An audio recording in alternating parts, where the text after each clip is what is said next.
to True Confessions. This is another episode in the ministry of God's eternal truth.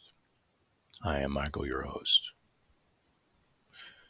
Now, today's topic comes as a result of a recording that failed.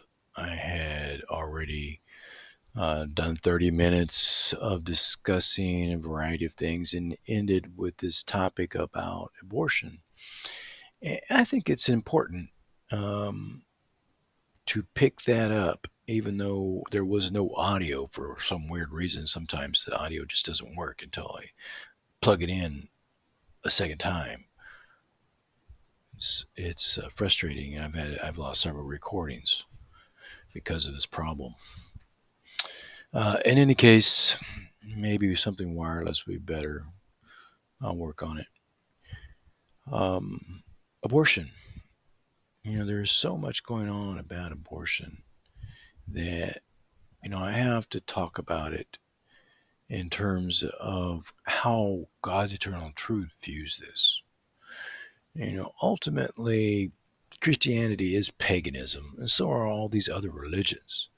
But we still have to have an understanding of what God considers certain things. But so I want to go back to an understanding that there are a great many documents that actually are accepted by these three different religions, you know, Christianity, Judaism, and Islam, all three accept some of the documents that were left behind to us by ancient peoples, such as the Book of Enoch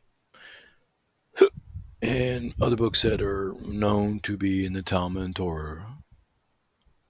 Okay, because even the Muslims, consider them valid,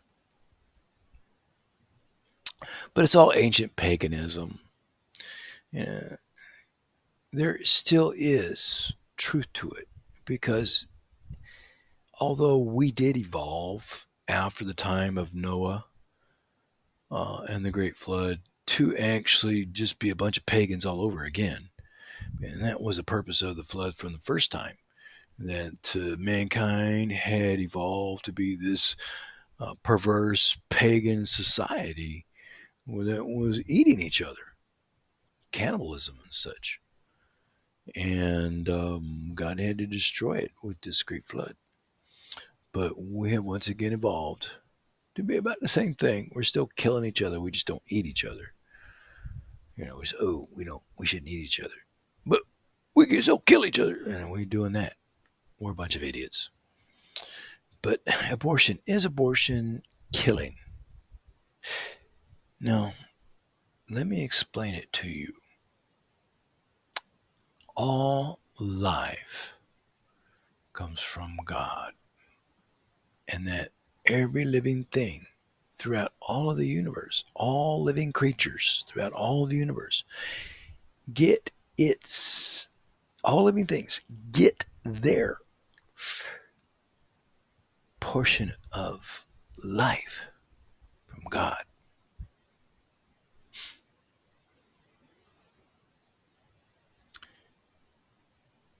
At birth.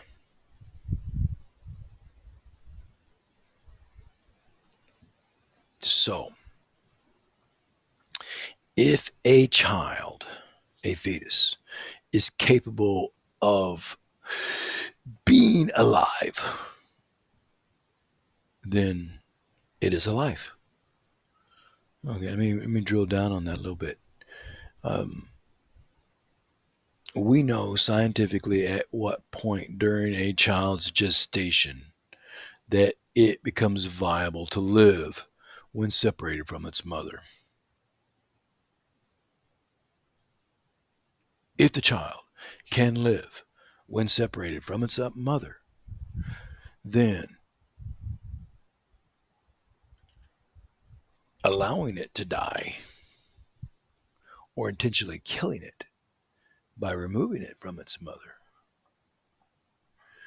is murder, because it's a life that God is prepared to. It is a biological organism that God has prepared to give life to. And we know this because we know scientifically, because God is science. Uh-huh. We know scientifically when approximately a child can survive when separated from his mother.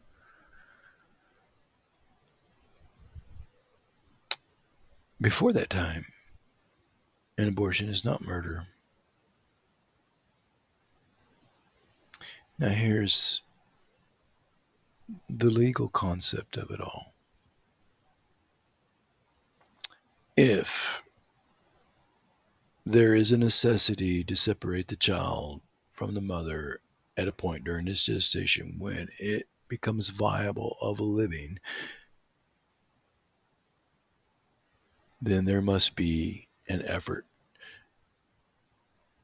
to keep the child alive. So if the child becomes viable to live, then we have a responsibility to ensure that the child lives to the best of our ability. We can't help what happens. At that point, it's left up to God, but not in the Muslim sense, because Muslims would just like leave it there on the table. If it's going to live, it's just going to live. It's God's will. Muslims are idiots. All right. Um, Scientists are different. We're not pagan Muslims or pagan Christians or pagan Romans or pagan Jews. We're scientists. We look at this child, that we have this science and technology that may enable this child to live if separated from his mother at this point during his gestation. We have a responsibility, because there is this need to separate the child from its mother. We have a responsibility as scientists to attempt to ensure the child lives. If we maintain that responsibility, then we ensure that we are not committing murder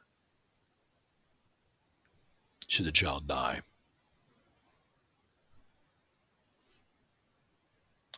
While we are attempting to keep it alive.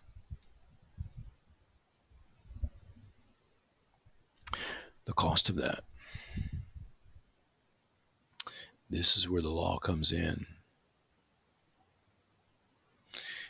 with a big boot, by the way, because the cost of the science and technology expended by personal attempts and materials, equipment, is the responsibility of the mother, if it is the mother's choice to terminate the child before term. If it is the choice of science, medical science, which must be made in order to save the life of the mother, then the cost is placed upon society. The medical science still has an obligation to attempt to keep the child alive if separated from its mother for reasons of medical necessity. However, the cost of that will be borne by society.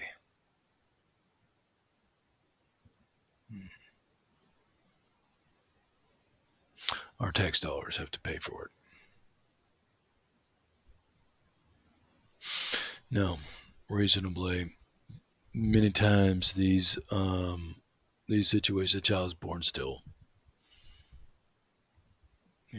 If the child is born and there's a heartbeat, we got to try, because God gave it a heartbeat.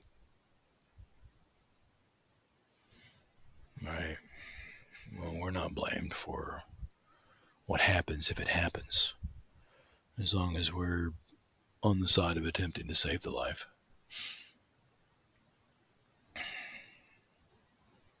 It's true.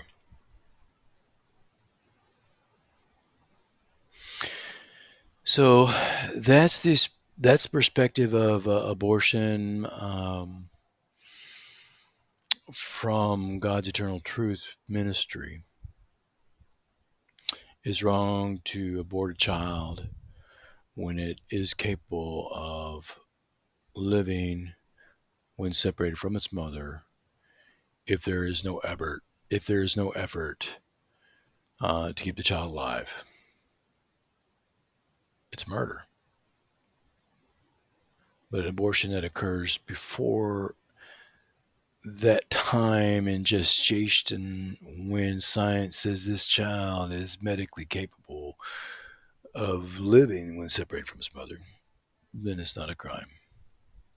There's no need to attempt to save the life of that because it's not possible of being alive when separated from his mother. Science can tell us that.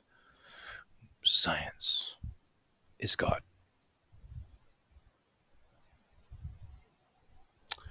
But, there is a little bit of chance to it all as well. You know, God knows what's going to happen. So when that child is born, God will make a decision to ensure that the child lives because it's supposed to live and have a good life, or that the child will die because it's not supposed to live, or it would have a bad life. And essentially, it will be God's mercy to ensure that no human has to endure that type of suffering.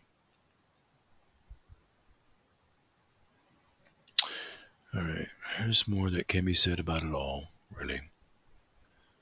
And it probably will.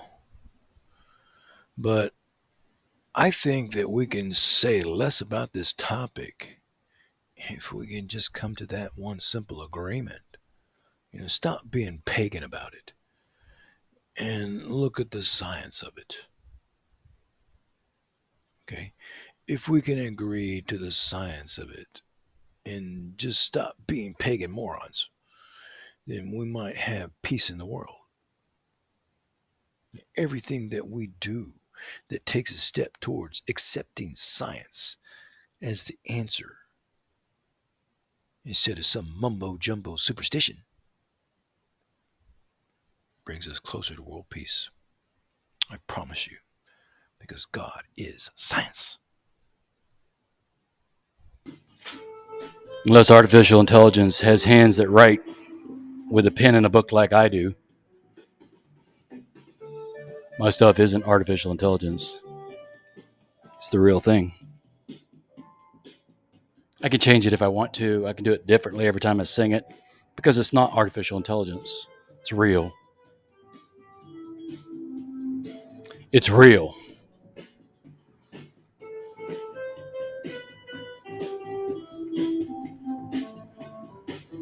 It's real. God is science. God is pure science. Jesus Christ was a man. Christianity is a fraud.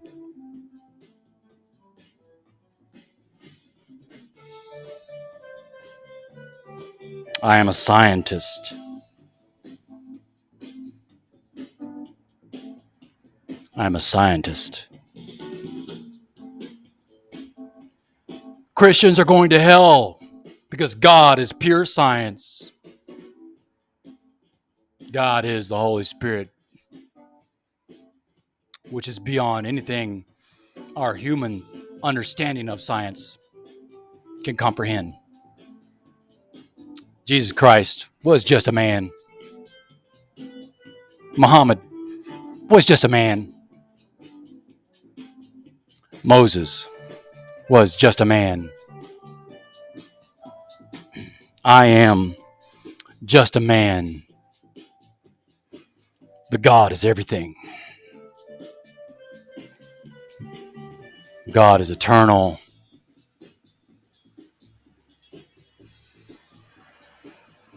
God always has been, always will be, and always is.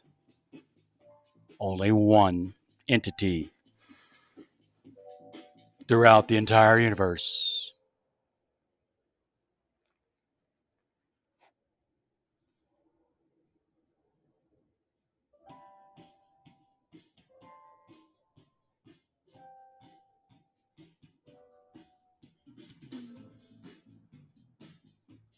I am a scientist by trade.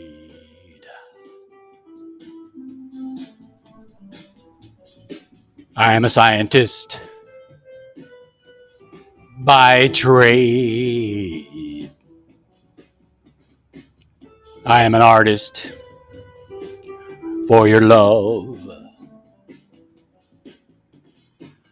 I am a scientist to have discovered you. I am an artist for your love.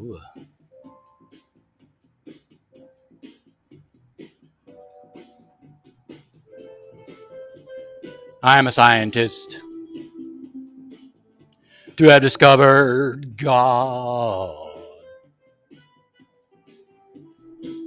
I am an artist to know God's love. I am a scientist who believes in one God. I am an artist who loves one God.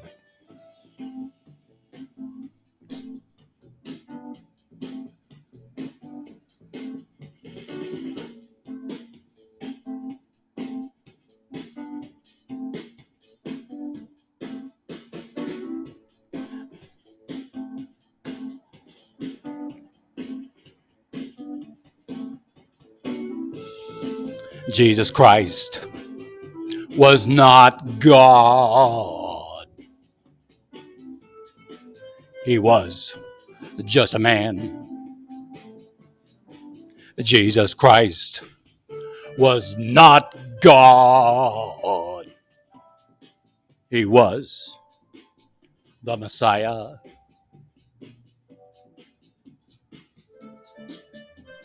Muhammad was a false prophet. Moses was a murderer.